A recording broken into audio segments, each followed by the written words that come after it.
Alright, so we're trying this out again for the second time. Hopefully it works. Hopefully things work out. Let's see if I can add a channel, swap the tab.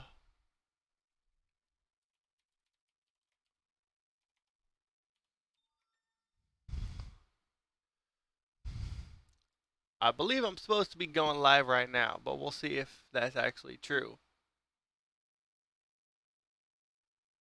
I believe I'm supposed to be going live right now, but we'll see if that's actually true. Alright, real Gingy. Hopefully second is a charm. Hopefully second is a charm.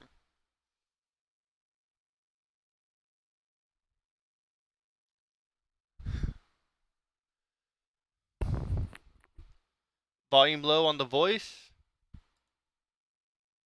Volume low on the voice. Let's adjust it for you. So 1, 2, 3, man. Okay. Whoops.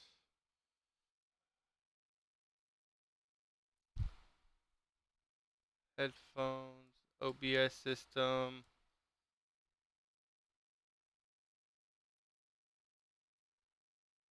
I don't want system sounds up.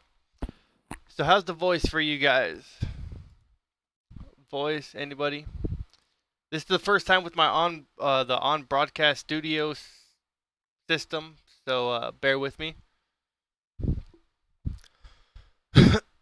Oh, is PNP here? I didn't see PNP. Voice is good. All right. And then we'll do an audio check on the film.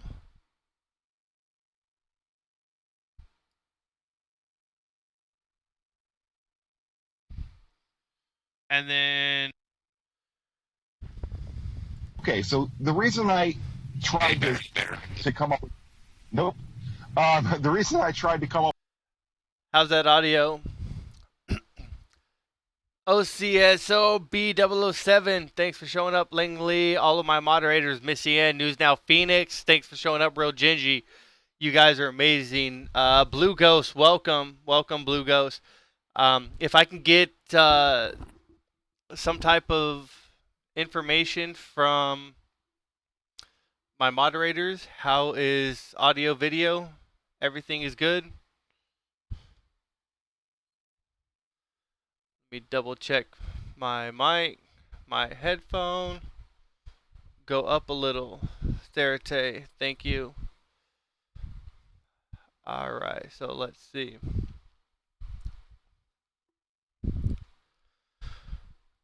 Okay, so is what I want to explain what we have going on here.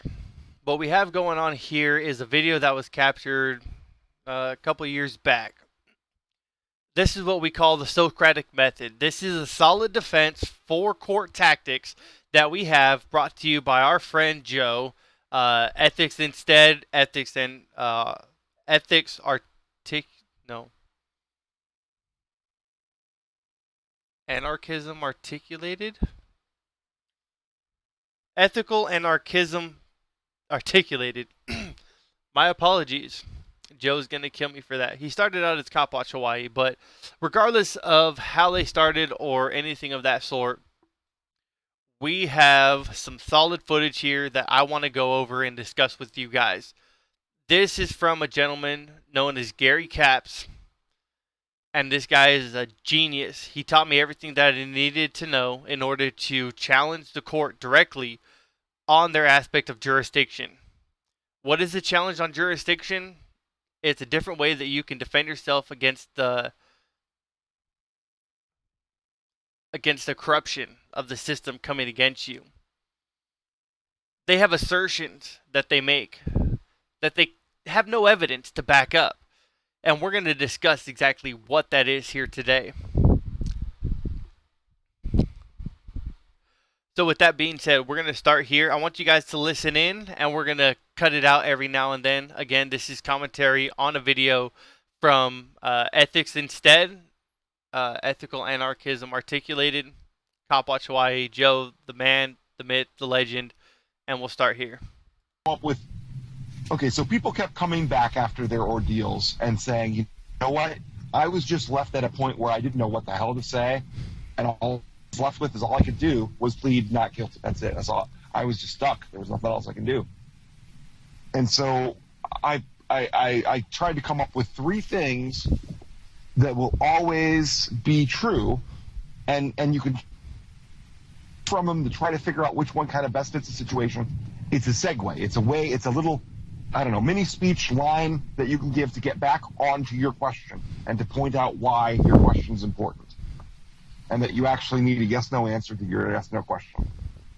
Okay, and the segues are: number one, your intention to plead guilty today. It always needs to be future tense. My intention is to plead guilty today. That's what I'm here for. You know, aside from the whole threat of violence thing. But my intention is to plead guilty here today, and I'm just trying to get the information I need to do so and be informed and do so. If they're ever trying to say, like, I can't figure out what you're trying to do, so I'm going to put a not guilty plea in, no, my intention is to plead guilty here today. I'm just trying to come up with information about that. I just need to know, has the prosecutor provided evidence of jurisdiction or whatever the question is. Whatever the question is, the way that we put it, the most clarifying way that we can put it is, had the prosecution submitted any evidence satisfying the element of jurisdiction that because I was physically located in the geographical area known as whatever, or in just the physical geographical location, that your constitution and statutes apply to me. Here today, if they're saying that you broke a law, they're clarifying that you violated a criminal law. Therefore, they have to satisfy the element of jurisdiction, which means that the court that they're summoning you to has the authority in order to act upon these allegations. In order for that to happen, they have to substantiate jurisdiction. They have to provide factual information that this court actually does have jurisdiction over this matter. Now, roadside philosophy is not something that we go against, but it's something that we deal with daily. When you get pulled over from a cop, they try to stop you, ask you questions. Everybody has a different way that they want to figure out how they want to deal with this situation. But at the roadside, in the Socratic method, that is a very unsafe way to handle everything, because the officers are only doing what they're told. They're following their job just like the Nazis, and we know that they will take your life if it means that you are resisting enough. So we don't want to go that route. The route that we want to go is the purely Socratic, just like Socrates, the purely Socratic method. We just want to clarify and not challenge, but simply question the assertions that are made against us. You were here, the rules apply to you, you broke a rule, the law, blah, blah, blah, and this is why. But how do we defend it? Number one, number two, and number three. The easiest ways for us to deal with that. And not, I'm here to plead guilty here today, pause, or I'm here to plead guilty today, period. Or, excuse me, I'm here to plead guilty, period. But I'm here to plead guilty today, and then move on with your get to the yes or no. Yes. My intention is to plead guilty There here you go, today. even better. And then straight into your question or something. You don't want to pause and wait for them to say, go on. They're never going to say that. They're never. I hear so many recordings, people come back, and it's like, why are you paused there? Did you stub your foot? Are you waiting for him to invite you to again? Are you making sure it's okay? You go straight into your question. You should always end on a question mark. Question. Again, with this tactic is what's being described here. People wait for a response. And there's different social norms for the way that we interact just by our bounds by human nature. Is that, for the most part, if we bring up a subject, no one responds to it, we're more likely to move on. You're going to hear Gary Capps talk about this. And, well, my bad. My headphone was down. I forgot where I'm at. So, Mr. Gary Capps speaks about a very strong perspective is that why are you waiting for a chance to speak your mind? If you're already speaking words and you're not being tased, which means you have the floor. Now, they have what they call a record. This record records your voice. They don't allow us to record. They don't want us to record. We know that. We've seen James Freeman get destroyed from that. But there is a record, regardless of the fact. There is always someone that is recording in that courtroom. Unless they're like a small, nonchalant, fake situation. I'll leave it at that. Then they will not be there to record. But if they are recording, it's going to be there. So every chance that you get to take the microphone, you need to be speaking the truth.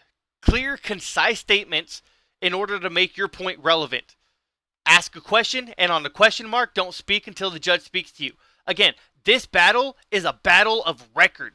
Anything that is recorded that comes back, there is no perspective. There is only context.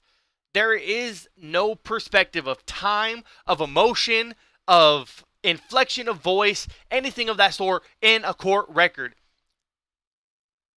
All of that is perceived in the reader's mind, however they read the words that are coming out. So it's a battle of words. That's why we need to attack them with words and not give them a chance to overwrite. Because they know how the record reads. They're familiar with that skill set, but we're not. So we need to challenge that skill set on being able to put words on record and be recorded and make them damning to any judge. How do we do that? With the 1, 2, 3. Number 1, my intention to plead guilty here today. What is number 2? And if you can't And then think you of, should shut up. yeah, With that question mark, you gotta shut up and wait for the answer. even if it's awkward, awkwardly awkward. And it's Did they gonna be. ever? Did they ever have like long silences after you ask Yes. a question? Like, okay. Yes. It's a very common tactic for them to get a really, really nasty, embarrassing question and to wait for a while, hoping that you'll break the silence. Don't even Because break if you eye break contact. the silence, if you break that silence, what is the record going to show? It's going to show that you asked a question and then went into a rant.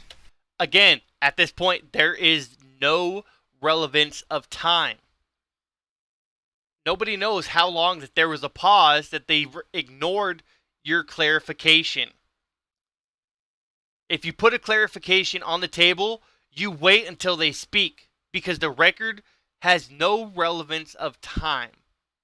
You don't know what happened in between each sentence. That is on record. So what do? As Gary said, you shut up. You damn them with an embarrassing, clarifying question, and then you let them respond. And didn't let them answer. So he didn't have There to. is no concept of time on a transcript. And they know that. And sometimes they'll let a bunch of time pass and they'll bring up another topic and hope that it'll move off into that new subject. Because 9 out of 10 times it does. And it's really effective. It's a really good tactic. People here do it. Listen to Scar's hearing. Scar, I don't know if he's listening. He's been here forever listening if he has. Scar has a hearing of, he didn't even get through 5. And the power of his brand new, first time, almost, of just trying to get through 5 and just trying to get a yes or no. Hearing, I counted it off when I was editing it. 3 minutes. Count off 3 minutes on your watch. It's forever. 3 minutes of a judge going off, blah, blah, blah, blah, blah, blah, reason why, blah, blah, blah, it's all bullshit. And what does he go back to? He looks at his list and goes, was that a yes or a no, basically? I'm dying laughing. Oh. I'm dying laughing when I was editing it. It was so powerful, and all he's doing is the basics. He's got, if you do as well as Scar, who got an A for a first appearance, you will have got off nothing but 5 questions and just tried to get them answered with a yes or no. If you guys are curious who the Scar person is, it's someone that has been part of the project, which we have. It's the No State Project over at markstevens.net. At this time, I'm going to take a moment to grant Mark Stevens his, I guess, celebrity content. This gentleman is a very good advocate for defending yourself against these people. Look at his page. Pay attention. If you're looking for success stories, come over here. Call of Shame is when Mark Steven calls. Pretty much, it's a recorded call flood from our perspective as auditors in that sense. But Call of Shame is when he discusses and brings out the strong points and clarifying questions that humiliate these individuals that call themselves prosecutors, judges, or clerks. The success stories are here all the time. And then we'll just put in my name. Let's see if it'll actually search for me.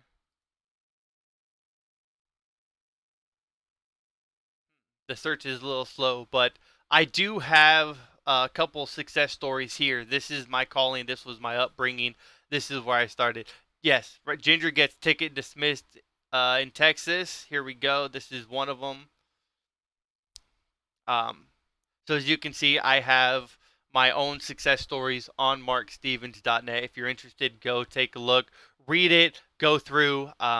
As you all know, I used to be a Texas auditor, a Texas advocate, and someone who was very fed up with the judicial system and everything of that sort. But as we leave from there, we'll continue with the 1, 2, 3s. If you did that Yeah, and that only, damn. Yeah, 5. 5 is a high count. Yeah. That's the scary part, right? Yeah. It's like, I need a list of questions. You need a list of questions. You mean you need 4 or 5 questions, right? Yep. Now, potentially, though, we have seen them go longer. But On the yeah, you don't sit there and just hope. What's number 2 and 3? Number 2 is the gun in the room. Okay. The fact of the matter is that you're not there because of some sense of civic duty. I really want to put a highlight on this. Number 2 is most detrimental to the cause. It's the gun in the room, the elephant in the room, the violence in the room. It is the police at their best. And as most auditors that are out there, we understand this clearly, concisely, and we fight against this daily. The gun in the room. What's pushing them to do this to CJ Grissom, to tase him in his back? What's pushing them to isolate James Freeman and hold him in contempt and bow in contempt? What is doing this to our fellow men and women that are challenging the authorities? Pay attention to this. I'll be right back. You're not there because of some sense of debt to them and some desire to make things right. You're there because of the threat of violence. Okay? Keep that in mind.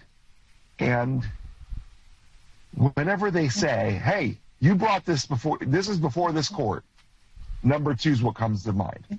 Whenever they say, hey, you know what, we're going to go ahead and we're going to come back next week.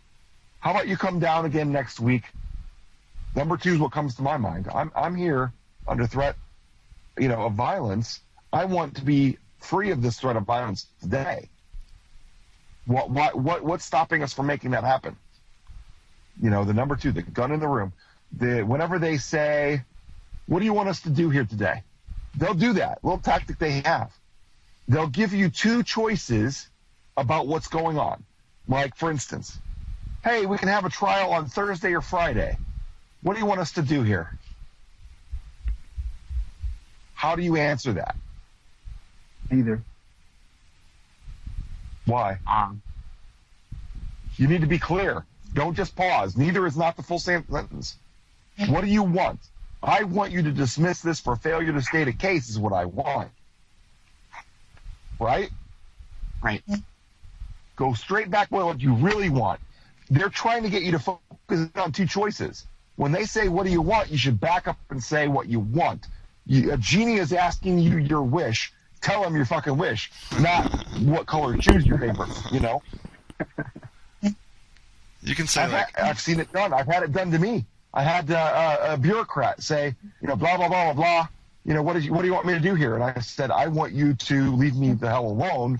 And she says, oh, that's not happening, blah, blah, blah, blah. So we've went over the 1, 2, the 3. Here's a question for everybody that's in chat. If you can describe the 1, 2, 3 to me, I would love to hear what your interpretation of each individual one of them is. Of course, if you're in the Skype chat, No State Project, and you're part of that, we clearly have the same idea. But for the other people, you have the intention to plead guilty, the gun in the room, and the prosecutor's failure to state a case.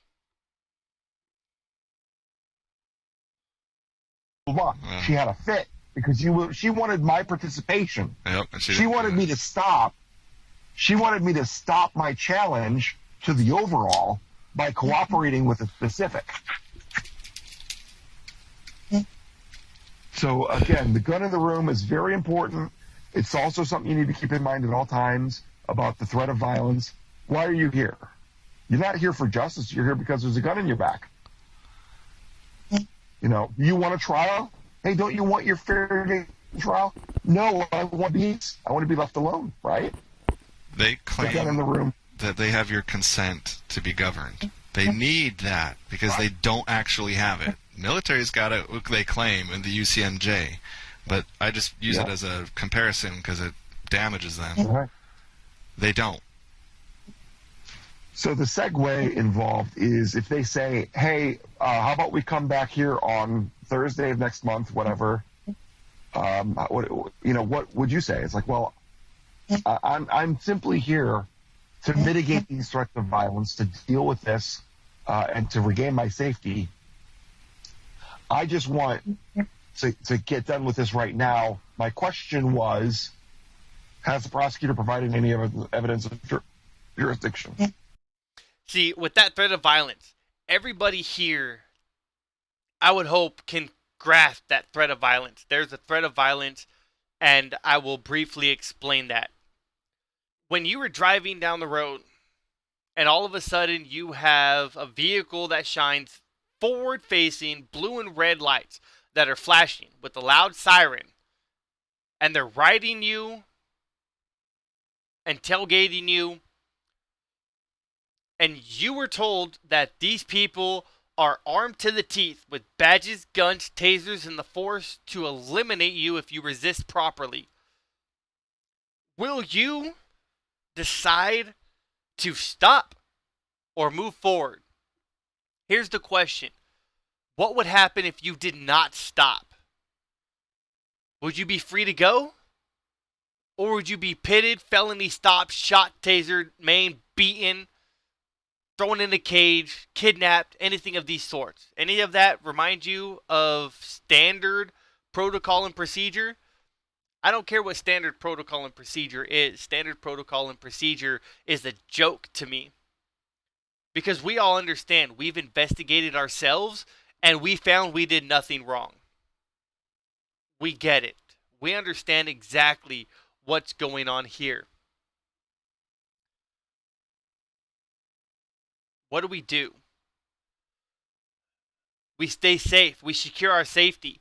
And then we challenge the actual prey at power. The ones that ask us to elect them every few years. The ones who make broken promises that they can never afford to reclaim. The ones that will stab you in the back. These are the judges. These are the election people that you see in this time. We're in election time. Drive down any neighborhood. You will see a sign. This person for judge. This person for chief of police. This person for sheriff. These are elected officials. Yet, if we're electing these officials into play, why are they violating and overstepping the bounds that we gave them? They don't get that right. And how do we defend against it? We go to the top source. To the top source. And we challenge them in their courtrooms, in their makeshift courtrooms, as James Freeman was in. We challenge them at that perspective. With the 1, 2, 3s, with the facts, with the factual evidence, and the assertions that they can't back up. And how do we do that? Everybody, listen to this live stream. This is the information that will set you free, that will allow you to take on judges You might be held in contempt. There is no remedy for a contempt charge other than a court of public opinion. A contempt charge will deprive you of everything. There is no due process for what they claim in contempt charges. It means that one man or one woman can determine that you broke their feelings, because every rule in there is based on their emotional standpoint. So because you violated their emotions, they'll throw you in contempt and they'll throw you in jail up to an indefinite sentence.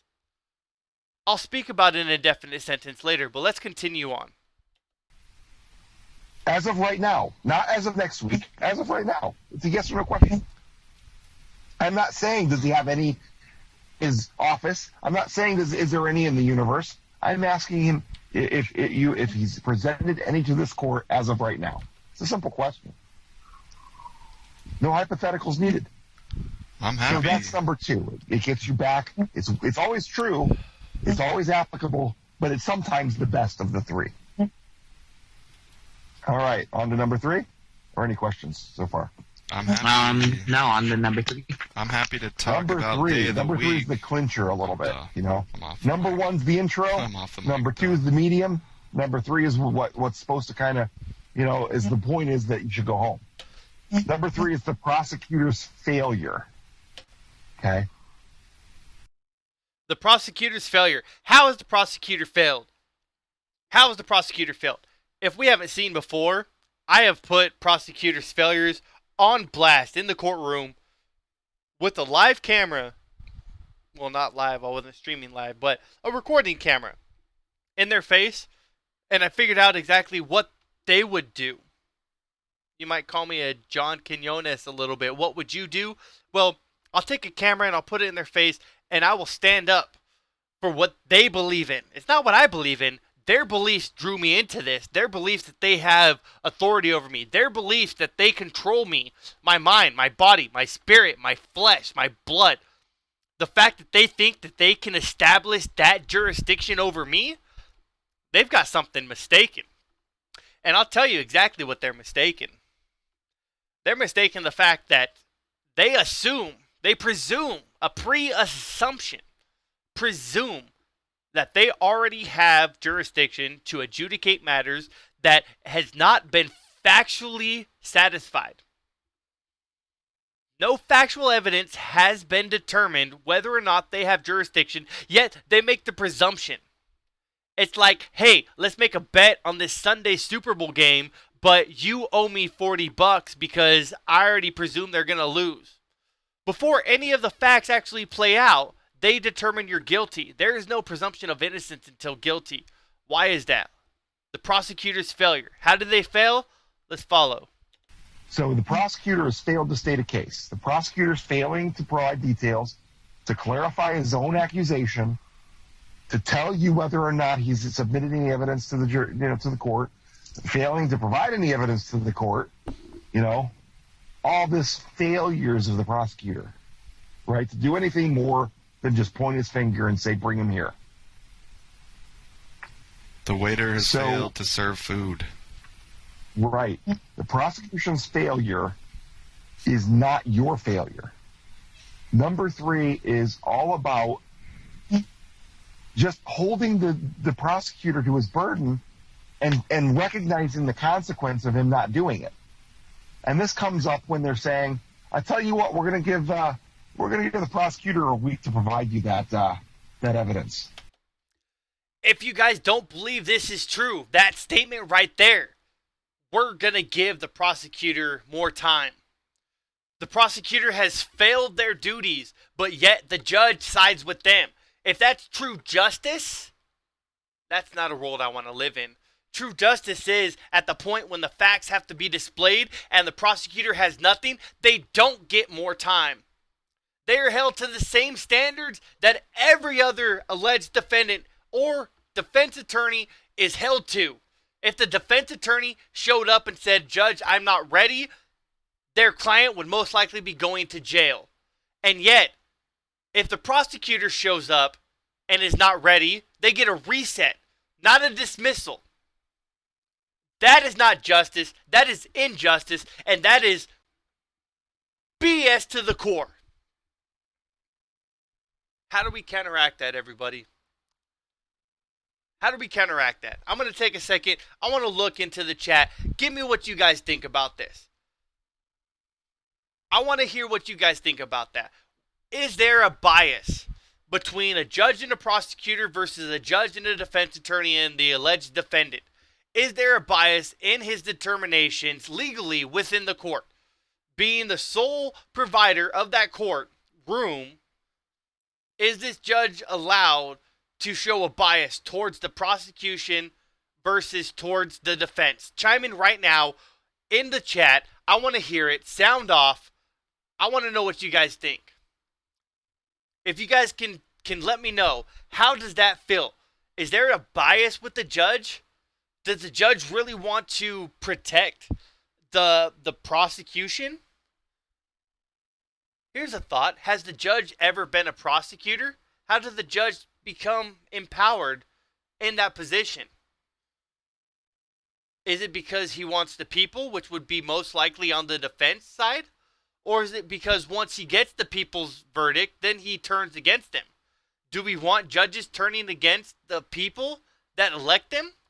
The ones that want them to secure their safety? Or are we actually alleging that they're doing great service in prosecuting innocent people for non-victim violentless crimes, for filming in public, with the primary association of failure to ID and no other charge? Is that right? No, that's wrong. That's wrong in my opinion. Is it wrong in your opinion? Is it wrong in the chat's opinion? Let's see what you guys think. I'm gonna sit here. I'm gonna read through a couple of this.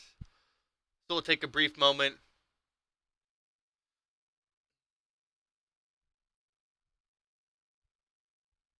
One of those guys said, were they truly heroes or were they wise lawyers doing a power grab to suit more them than their fellow countrymen?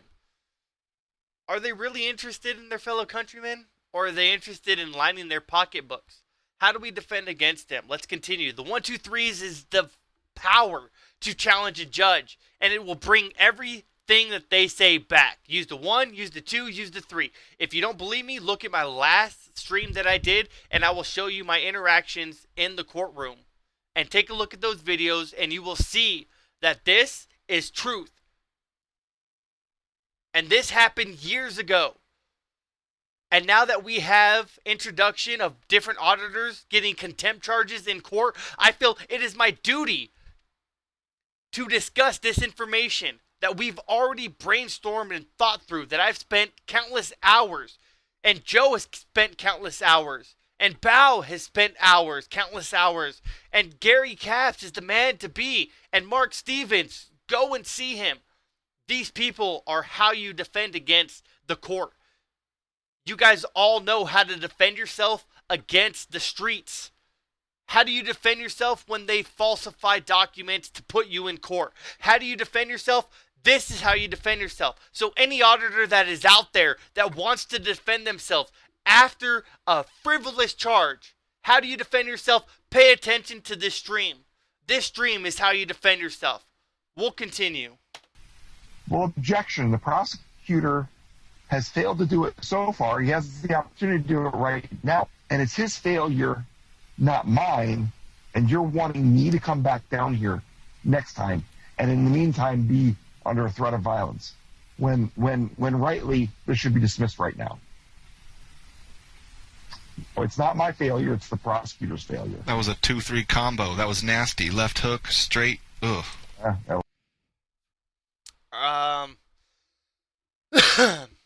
I have a video or a comment from Real Gingy. Which video is your court video?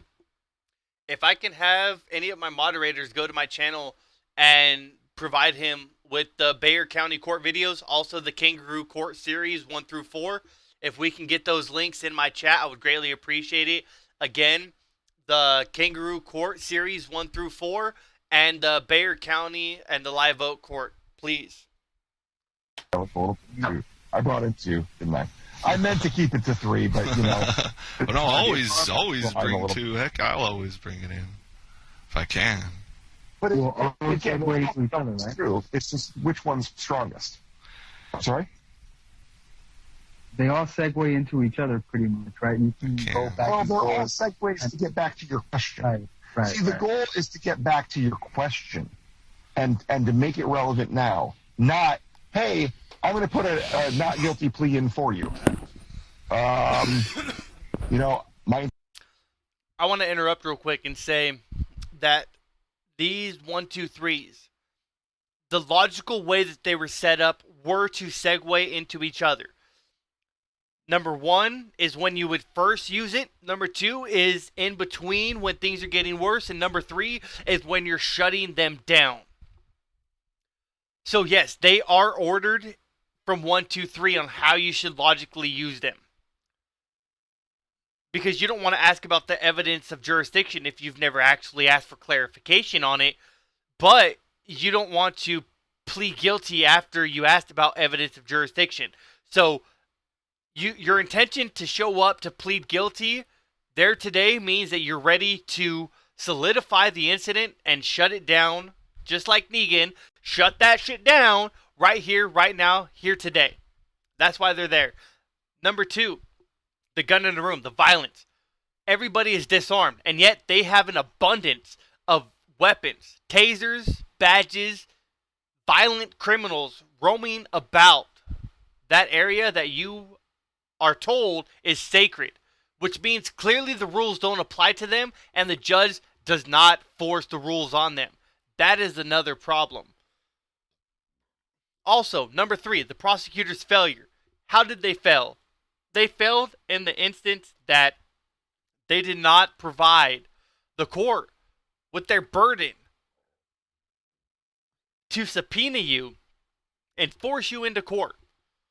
An innocent person that is forced into court is a violation of their rights according to their system.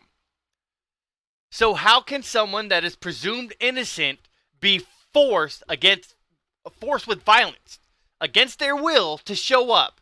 That if they didn't show up, that a warrant for their arrest, which means that men with guns, tasers, badges will show up unexpectedly at any point of the day that they identify you and take you down with any force means necessary, including killing you. And that could be over a traffic citation. Does that sound like true justice? Escalation of force? That is ridiculous in my eyes, and we need to put a stop to that shit. I'm sorry, I'm getting angry. I need to calm down. Let's move on. intention is to plead guilty, number one. If he tries to put in a not guilty plea for you, well, my intention is to plead guilty here today. I have no interest in pleading not guilty at the moment. I just want to be informed. The question was, has the prosecutor provided any evidence of jurisdiction as of right now? Okay, that's a number one. Number two, where does that apply? Hey, tell you what, we're going to reconvene this in a week. Or no. How about this? Where's it most applicable? Well, you came in here and you're asking this court to dismiss this case. I think that the prosecutor's been more than fair about giving you everything you need. He's giving you tons of information. I don't see why you're fighting. Well, number two, I'm only here to mitigate the threats of violence. My only interest here in being here is for my safety. I'm not here because of some sense of duty. That's so Or if they say, oh, here's even better. I'm sorry, here's a better one. The reason we have jurisdiction is because you showed up in court today. How could I miss that one? All right. I want to reach out to my subscribers right now. We have jurisdiction because you showed up here today. What are your thoughts on that? I have 23 watching. Because you showed up, we have jurisdiction. What are your thoughts on that?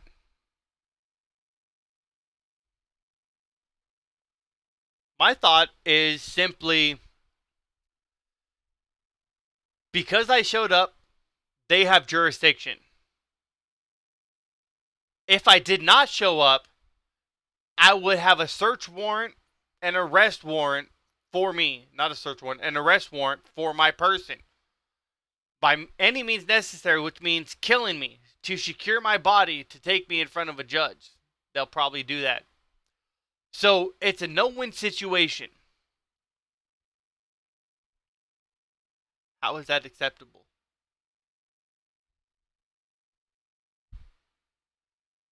One of those guys, why are you asking for subject matter jurisdiction? You're clarifying the certain jurisdiction that you have a problem with. My problem is the jurisdiction entirely. Not just subject matter. There's more elements of jurisdiction than just subject matter. If you claim for subject matter, you're giving them a win. That's not what you should do. Never claim one sort of evidence that you're looking for. You're looking for the entirety of the evidence, the factual evidence that complete logically the alleged case. You're not looking just for subject matter jurisdiction. They might have a chance to prove that. Who knows?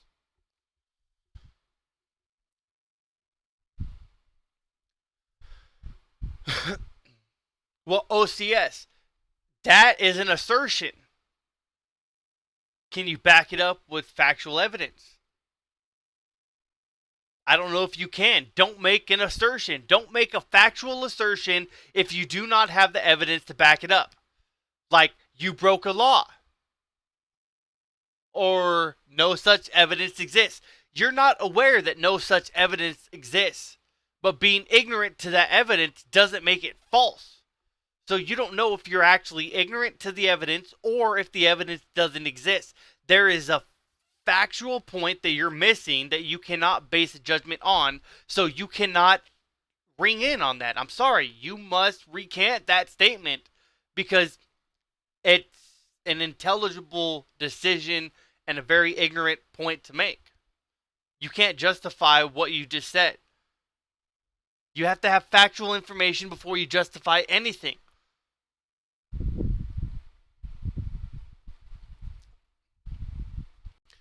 Okay, so Real Gingy, you asked the court, is this court interested in real justice?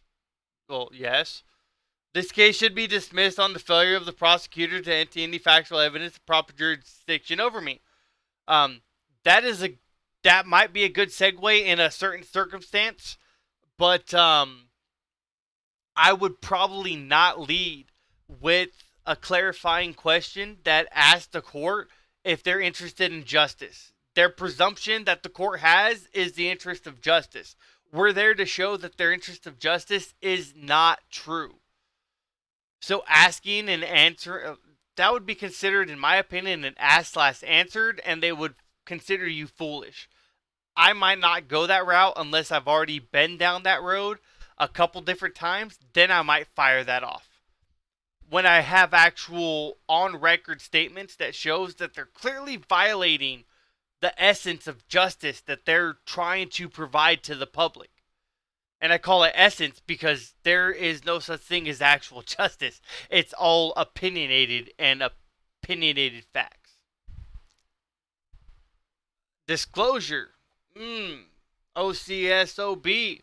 Disclosure is another statement that is rough because they try to convert that from disclosure to discovery to evidentiary facts. It's a gray area, and I'm not sure how to handle that specific nature of their, I guess, rebuttal attack against us for what we're trying to do there. So again, unless we have an actual concise point that we're trying to harp on, I would probably not attack anything that they say unless I have a plan of my own. Never get baited out. You look like a fool if you get baited into a situation.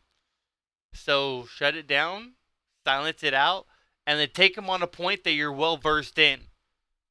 Just like Socrates, you will take any conversation that you have into a Socratic with the nature that you bear. So if you practice the Socratic method, you will start asking questions and start clarifying assertions that you are not aware of. And that's what we need to do. We're getting ready to go to the end of this. We'll move on to the second one. That one is classic. That was number 2 right on the head. Heck yeah.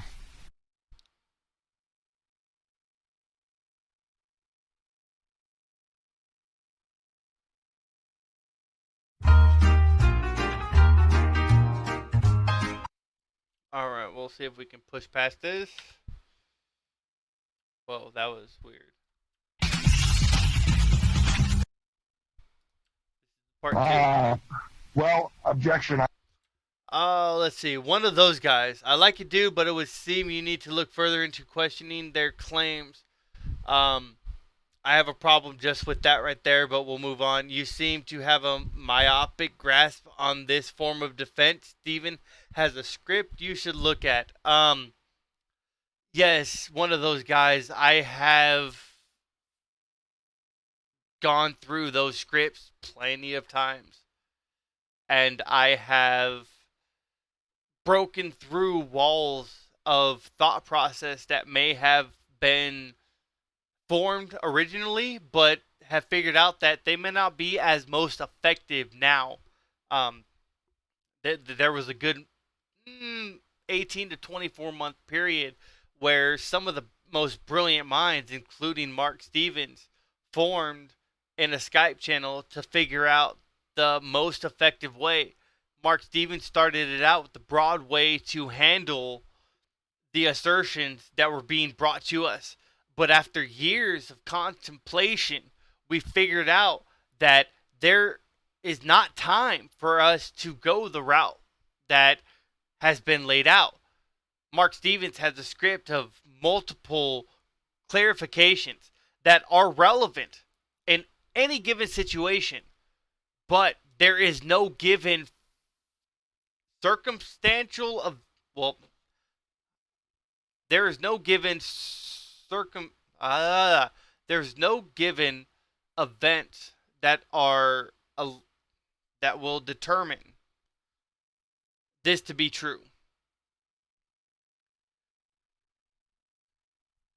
Mark Stevens is a great individual, but the time that is allowed that we have shown in the new decade with my recordings, with Joe, with all of the success stories on markstevens.net, these events have shown that we have to get to the point quicker, faster, conciser, and we have to shut them down right at the start. How do we do that? That's why the 1-2-3s was created. We're going to move on from the 1-2-3s into the second part of the 1-2-3s. We discuss, now keep in mind, this whole event was taken in one night. And this is a brainstorm event that was captured on Skype with audio recording from the great minds that challenge the court system, the judicial system here today. These are the thought processes that are brought to the table, to the auditors, for them to take when they challenge their failure to ID or their resisting arrest. The contempt of cop charge. This is how we challenge them and embarrass them and shut them down and make sure that they don't come after us again. The 1-2-3s, we take it to the judges and we challenge the courts. Just like Texas, we all started out TX Sheepdog, Southside Slacker, followed up with Velasquez, whatever that fuckboy is. He was a tyrant. That's exactly what he was. All the tyrants that we have on film were challenged and started out, in my opinion, from me. From this. From Gary. From Joe. From Mark Stevens. This has been in effect for some time, people. And now finally, the auditing world and the court jurisdictional rule are finally colliding into one. They make a grasp for each other. And this is how we bind together to make the truth come out. We challenge them in every aspect. We get Tom Zebra, one of the most finite resources to the filming cops era. And now he's doing audits and he's pressuring them and he's got support. Just like other people challenging the courts. It's all started from somewhere and it's built up and we're done with this. So what are we going to do? We're going to learn how to challenge them. And if you want to learn how to challenge them, pay attention to this second part. I'm here merely to ensure my safety. My question is that has the prosecutor provided any evidence of jurisdiction? And then you're back on your last unanswered question. Yeah. And they'll hit you for it. He's trying to use the social programming we all have of dropping a question if it's uncomfortable. If you're talking to someone in the street and you can tell that they're unhappy about a question, you back off. Putting your voice box through a marathon today, Gary. Yeah. If people talk up a storm and don't answer your question, we have a habit of moving on and asking a different question, dropping the topic. Lawyers have a reputation of not dropping a topic. It's why they're considered rude. Yep. We need that habit. One of my first set of questions, my favorite, and I'm clinging to it, is do I have the right to be informed of the cause and nature of these proceedings? Yeah. Because getting that yes lets you then ask, I'm sorry, I seem to have lost the right to be informed of the cause and nature of these proceedings. I'm curious as to where. That's direct as shit. That is pretty direct. But if you're being ignored... We'll pause right there. Do you guys see how relevant these clarifications are? You're asking basic clarifying questions to gain ground. It's like a verbal battle. It's verbal jujitsu against the legalese that the court representatives are trying to portray. But as we know, the people we're going up against on the streets are ridiculous. And the ones that we face inside the courtroom are abusive and frivolous. We've seen it with James Freeman and Bao and Joe and Gun Hunter.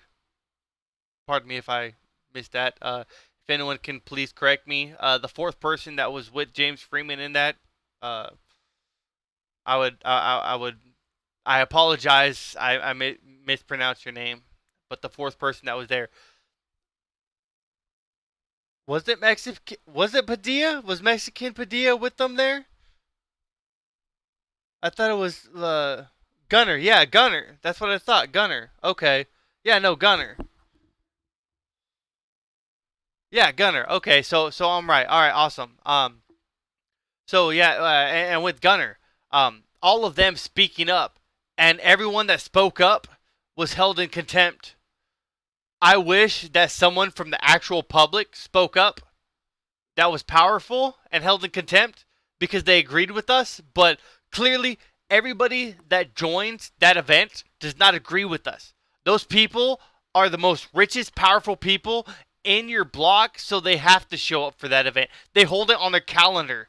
They buy a nanny for their children. They don't make dinner for their children for those events because they happen at night and everyone spends time there because that's what they justify as relevant in their life, is destroying other people. Now, if I was part of a community, I would never gather to figure out how to knock someone else down. That's ridiculous. I would never knock someone else down. But how do we defend ourselves? How do we defend ourselves? Our kids will be worse. The schools, we are teaching our kids that being American is wrong. Like, WTF, no free speech, no First Amendment, right to make sounds anymore. Humans make sounds to express thoughts. Exactly. And anything that shows a negative repercussion towards authority, they're shot down quick. In public schools, in public forums, in public aspects, in the younger generation, they are being taught to be sheeple. That is not acceptable. How do we defend against that? You listen to my stream, you listen to my cries, and you stand up. You learn how to defend yourself, and you become part of the 1%. But it's not the 1% that's making millions, treating people bad. It's the 1% that's fighting against this corruption. How do we fight the corruption? We'll continue. Yeah. Directness kind of comes in, you know? Oh, yeah, call it back Yeah. right then under there. Okay, I got you. Yeah, you're being ignored. It's different than being threatened with contempt. Ignored is a little bit, Yeah. you start needing to walk a line a little bit, you know? Very dangerous situation, no doubt about it. Yeah. Very dangerous. I am alert to that. But One of these if you're days it being might just be ignored- like, F this guy, jail him. Yeah.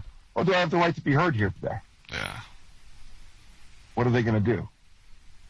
Well, since I don't seem to have any right to be heard here today, you don't mind if I wait out in the hall. You know? But again, ex parte doesn't just mean that you heard about it. Ex parte, you can be in the room and it still be ex parte. Oh, for sure. It happens all If the you're time. being ignored, that is ex parte. Oh. Okay. You're not a party to it. Not a Your party presence to it. doesn't make you a party to it. That's right. If you're unconscious and in the room, they can't say you were party to it. So they say, yeah, go ahead, Mr. Pierce, go walk out in the hallway. Oh, You can leave. Well, and you know, it's like, well, since you're going to conduct this.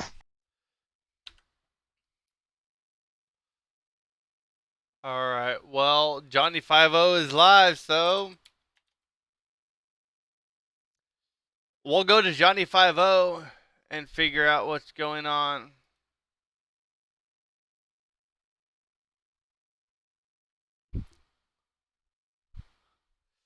Yeah, no, I don't see Johnny 50 live. Well, objection.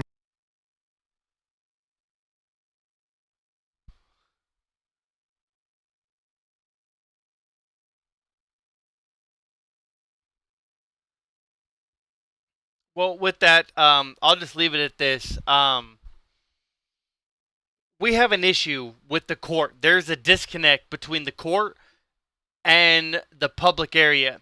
The officers enforce it, but the only way that the court is aware of anything that goes on is the word from the officer. So it is a horrible love triangle that we don't want to be caught in, and we need to do something to stop it. Thank you guys for showing up to my live stream. I'm losing contestants left and right, so you guys take care. Love you guys. Appreciate you for showing up. I'll see you later.